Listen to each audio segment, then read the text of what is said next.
Күйеу баладан бата неге сұрамайды? Бата кез келген адамнан сұрала бермейтінін, оның да өз жөн жоралғысы бар екенін естен шығармауымыз керек. Мысалы, қазақ күйеу баласынан тіпті үй иесінен жасы үлкен жездесі болса да, сол үйге күйеу болғаны себепті одан бата сұрамаған. Оған кешегі заманның қым-қиғаш құбылмалы болып тұрған сәттерінде қауым жұртты қызыл тілінің күшімен асыраған, қазіргі Райымбек ауданы хан тәңірінің баурайында ғұмыр кешкен Жанғабыл шешеннің мына айтқаны айғақ бола алады.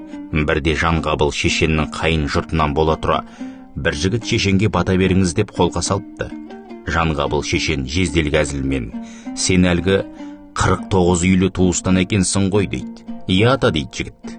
Онда мынаны айтшы, сенің аулыңда 10 оңбаған, 9 тоймаған, 8 сергелдең, 7 жетесіз, 6 алаңғасар, 5 берекесіз, 4 төбел таз, 3 үсіп өлген, 2 елірме және жөні түзу біреу бар деп естіпем.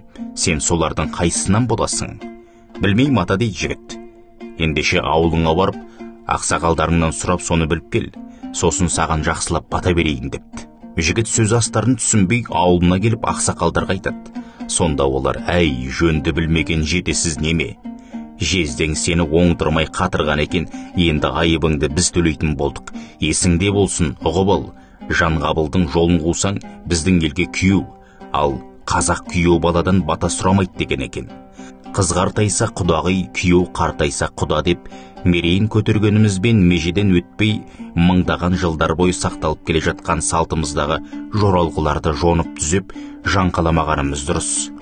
Күйеу қайын жұртына келгенде бата бермейді, себебі өз жұртын әр ру өзі басқарып әулетіне өздері береді. Алыстан келген сыйлы қонақтар бата береді. Ал күйеу баланың бермейтіндігі ұрпағы жоқ болып, қыз ұрпағы билемесін деген ырым.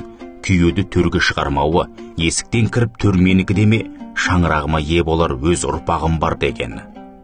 Мейірбекұлы Болатбектің той мен ой кітабынан.